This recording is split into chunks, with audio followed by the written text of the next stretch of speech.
నిన్న హైకోర్టులో వైఎస్ఆర్సీపీ సంబంధించినటువంటి ఎంపీ ఒక అతను హైకోర్టులో వేసిన పిటిషన్ మీద హైకోర్టు కొన్ని కామెంట్స్ చేసింది.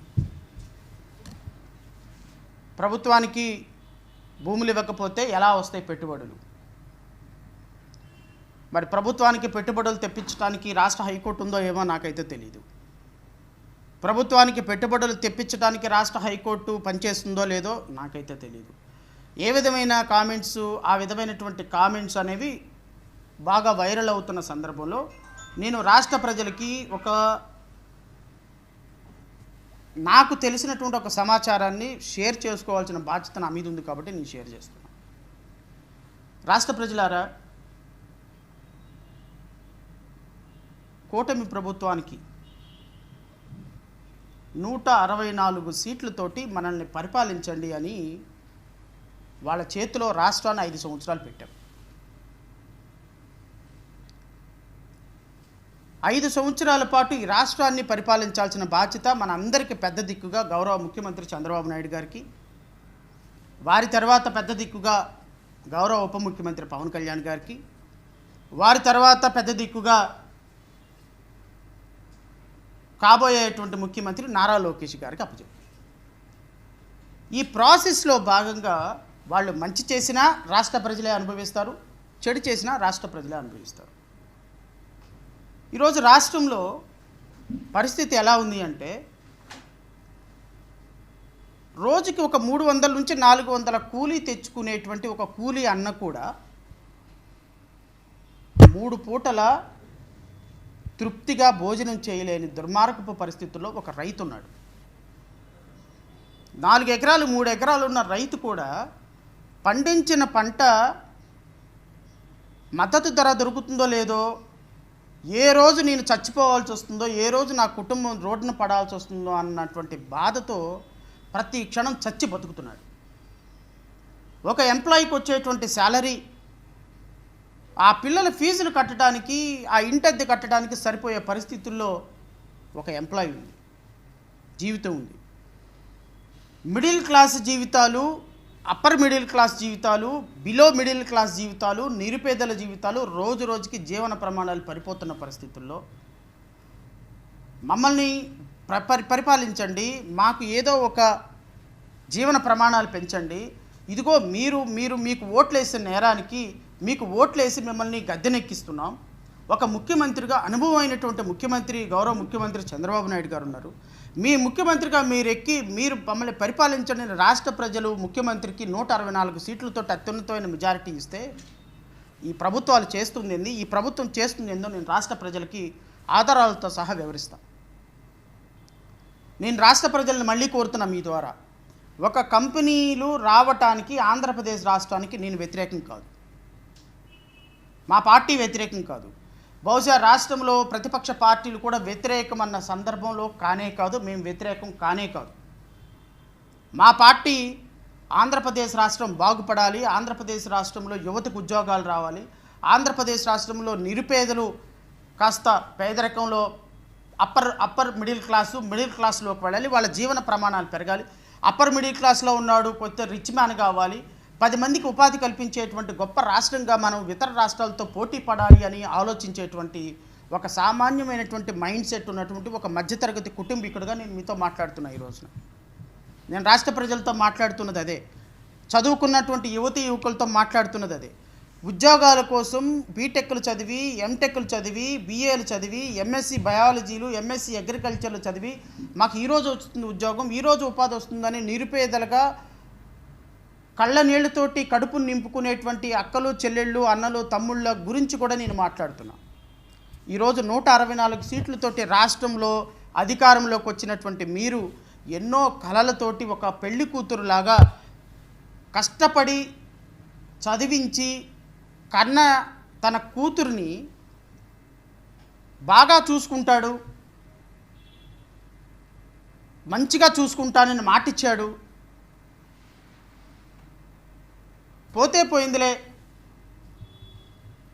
పెళ్ళికొడుకు ఎలాంటోడైనా సరే నా కూతుర్ని బాగా చూసుకుంటాడని తన అల్లారు ముద్దుగా పెంచుకున్న బిడ్డని ఒక అతనికి పెళ్లి చేస్తే ఆ పెళ్లి చేసినటువంటి పెళ్లి కొడుకు ఆ భార్యను చూసుకోకపోగా తీసుకొని వెళ్ళిపోయి ఆ పాపను మళ్ళీ వ్యభిచార గృహానికి అమ్మేస్తే ఆ తల్లి బాధ తండ్రి బాధ ఎలా ఉంటుందో ఈరోజు రాష్ట్ర ప్రజల బాధ ఈ కూటమి ప్రభుత్వం చేతిలో అలా ఉంది అని చెప్పడానికి సిగ్గుపడుతున్నాం. ఏంది సార్ అంత మాట అనేసారంటే, ఎస్, ఈరోజు రాష్ట్ర ప్రభుత్వం చేస్తున్నటువంటి దుర్మార్గపు చర్య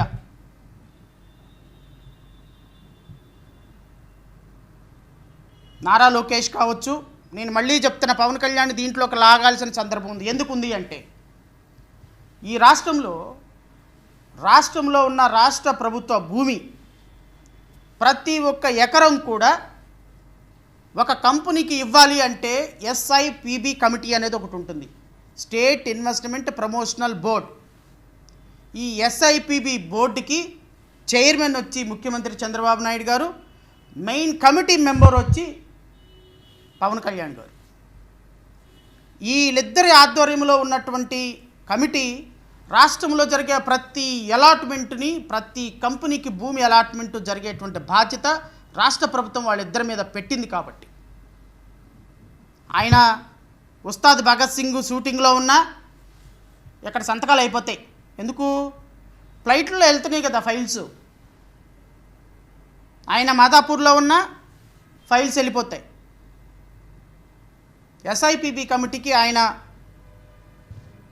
ప్రధాన బాధ్యత వహిస్తున్న కారణంగా ముఖ్యమంత్రి గారిని, ఉప ముఖ్యమంత్రి గారిని ఈ ల్యాండ్ అలాట్మెంట్ పాలసీలో ఖచ్చితంగా నేను భాగస్వామిని చేసి తీరాల్సింది, వాళ్ళని మెయిన్ అక్యూజ్డ్గా చేసి తీరాల్సింది. నారా లోకేష్ గారు ఏమన్నారు ఈ మధ్యకాలంలో? ఏంటయ్యా 99 పైసలకి ఇస్తా, నా ఇష్టం ఏంటి, నువ్వెవరు మాట్లాడటానికి, 99 పైసలకి ఇస్తా. మంచిదే సార్. 99 పైసలకి ఎన్ని కంపెనీలకి ఇచ్చారు సార్? కాగ్నిజెంట్ మంచి ఇండస్ట్రీ, టాటా కన్సల్టెన్సీ సర్వీస్ మంచి ఇండస్ట్రీ, రహేజా అదొక పనికిమాలిన కంపెనీ, దానికి కూడా 27 ఎకరాలు 99 పైసలకి ఇచ్చారు. లులు మాల్. ఇవి కాకుండా నేను రాష్ట్ర ప్రజలను అడుగుతున్నా, ఇప్పటి వరకు రాష్ట్ర ప్రభుత్వం రమారమి 950 పైగా అలాట్మెంట్లు చేసింది కంపెనీలకి వివిధ రకాలైనటువంటి జీవోల ద్వారా. ఆంధ్రప్రదేశ్ రాష్ట్ర ప్రభుత్వం అలాట్మెంట్ చేసినటువంటి కంపెనీల యొక్క తాలూకా అలాట్మెంట్ జీవోస్ ఇవన్నీ కూడా రాష్ట్ర ప్రజలు ఇవన్నీ కూడా ఒకసారి చూడమని కోరుతాను. ఈ జీవోలన్నింటినీ కూడా నేను ఇప్పుడు మీకు చదివి వినిపించే ప్రయత్నం చేయను. వీటిల్లో కొన్ని ఇంపార్టెంట్ జీవోలు మాత్రం నేను చదివి మీకు వినిపించే ప్రయత్నం చేస్తాను.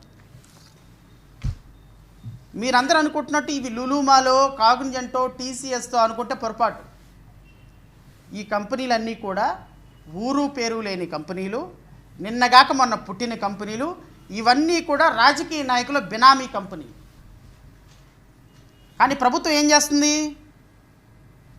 టాటా కన్సల్టెన్సీ వస్తుంది, ఉద్యోగాలు తెస్తుంది. TCS కాగ్నిజెంట్ కంపెనీ వస్తుంది, ప్రపంచ ప్రఖ్యాతిగాంచిన కంపెనీ, ఉద్యోగాలు తీసుకొస్తుంది. అదానీ డేటా సెంటర్ వస్తుంది, ఉద్యోగాలు తీసుకొస్తుంది.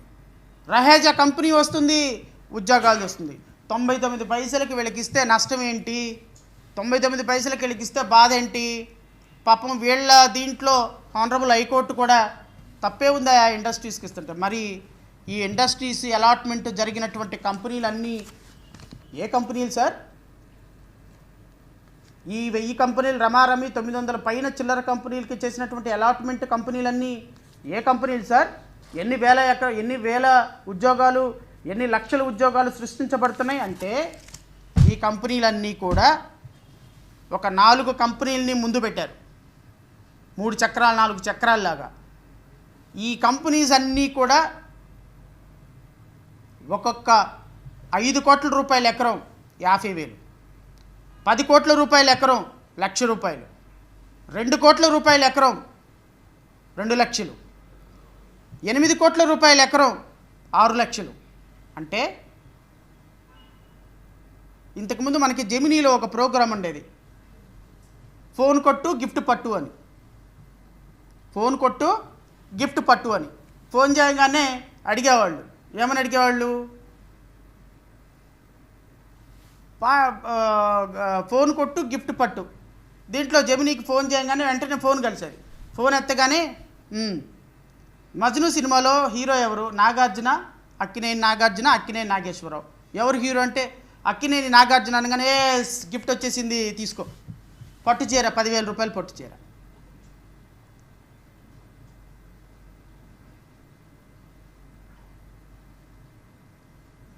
ఫోన్ కొట్టు గిఫ్ట్ పట్టులాగా కంపెనీ పెట్టు ల్యాండ్ కొట్టు,